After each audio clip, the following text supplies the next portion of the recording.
as URI has just turned 20 this year, so what were your motivations behind starting such a unique and global organization that brings people from different faith traditions together? When the United Nations was going to celebrate its 50th anniversary, it wanted to come back to the place of its origin. And they called me on the phone and said, at Grace Cathedral, would you host our 50th anniversary celebration? And they said our vision would be a 1-hour service where all the nations of the world would be there and all the religions of the world would be there at the same time. And they said, we will bring all the nations of the world, 185 ambassadors. Sure. And we want you to bring all the religions of the world. I don't know all the religions of the world. And how in the world could I possibly go invite the Pope and the Dalai Lama? Who am I to do that? And then I went to bed that night and I was thinking about all the nations and all the religions. And I thought, the nations have met every day together for 50 years. And the religions of the world in the same 50 years have never met for 1 minute together. There ought to be some kind of united religions. I don't know what it would look like. I didn't know what it would, but there's got to be a vocation for the people of religions together. In that night in February of 1993, I just committed the rest of my life to being a catalyst. I didn't know what it was going to be. I didn't have any money. I didn't have any connections. I didn't have anybody who believed that I was on the right track. I just started. Maybe we ought to get the religions of the leaders of the religions of the world together. Why don't I go out and talk to all the religious leaders? I saw them all. And I said, I've got this vision of a united religion. Would you be willing to delegate somebody from your tradition to meet with delegates from other traditions to pursue peace among religions? And they said, absolutely not. I said, thank you very much. I've learned a lot from you all. I've learned that it's never going to happen if we deal with the people at the top of religion. But what if we lowered it and went to the people at the grassroots? When we talk about the idea of common goods, stigma and discrimination, especially that which comes from religion, is one of the biggest barriers in bringing communities together. So how did you counter, religious narratives, and how did you bring these two worlds together? Let's think of URI as around the end of 1990s and 2000. AIDS came much earlier. I was a bishop, one bishop in San Francisco. There was no name for AIDS. And I had a guy on my staff who was a young man, and he got sick. And I went to visit him in the hospital almost every day. And I watched him die, and it was a terrible death. And I talked to the doctors, and I said, what did he die of? And they said, well, we don't know what it is. It's called we call it the gay pneumonia. And I thought, well, whatever he died of, I want to fight. And so it so happened that most of the people who died were gay men. So as I was fighting the disease, I had to put my arm around the gay issue. Then the other religions said, we want nothing to do with you or it.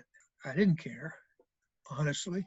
As I watched a couple of people who were Episcopalians in the diocese die, ultimately I'd go to a church and there'd be 30 people dead. I'd go to another church, there'd be 50 people. And you just can't sit there in a war zone watching people die and say, I'm not going to do anything. So I said, okay, I'm going to have a religious conference to deal with the AIDS epidemic. And people from 44 states of the Union showed up, and people from 4 countries of the world showed up. And we began to say, what can the religions do to be helpful in a crisis like this?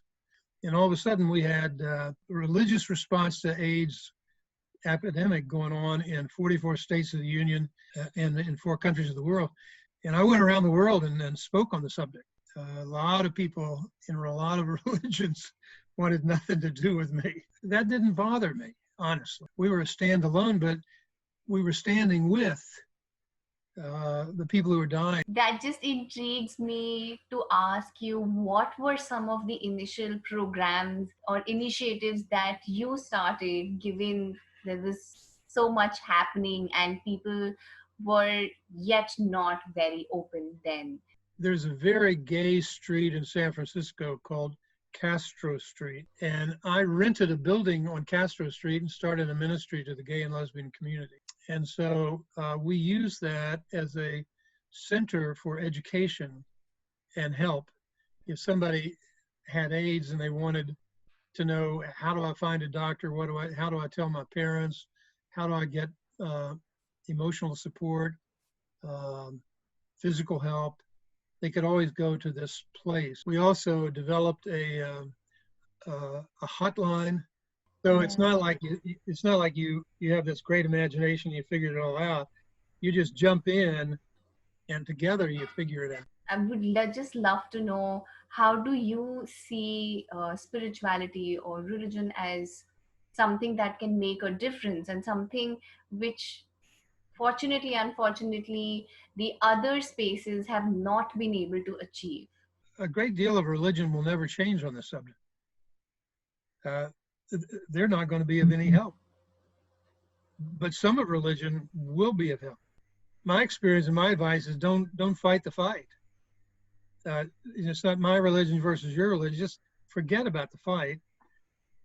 Remember about the people. Remember about the disease. Remember about the suffering. Remember about the death. Remember about compassion. Remember about people getting a chance to have new life. Don't get locked into religious struggle. Just say, okay, what religious people have a heart for the suffering that's going on? And if you have a heart for the suffering, how can we find each other and figure out ways? Build a little coalition. You're not going to wave a magic wand and get all the religious people to pass all the laws. The only thing you'll ever do is get some like-minded people who care and say, okay, let's start a little coalition. The world will catch up with you later. What is it that you would like to see, or that one wish that you would have for people, and specifically people who are, suffering from the epidemic? A human being might be of one religion.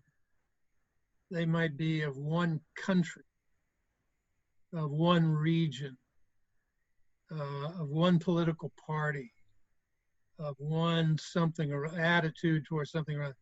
And so there are all these allegiances.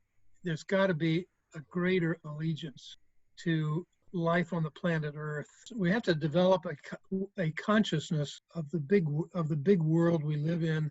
We have to have a willingness to see that what we do impacts everything. We have to develop a sense of oneness, helping people who are dealing with serious issues like drug use and HIV and everything else, that we become truly human and not just truly an opinion. When you're dealing with a religious leader, don't ask them their opinion. Ask them if they have visited 3 people who have problems with drugs. Tell me about, have you ever visited a person and listened to them and see what their life is like? The only thing that ever changes it is being confronted by real life. And if you want change, you got to stop arguing, and you got to get into the personal and the immediate.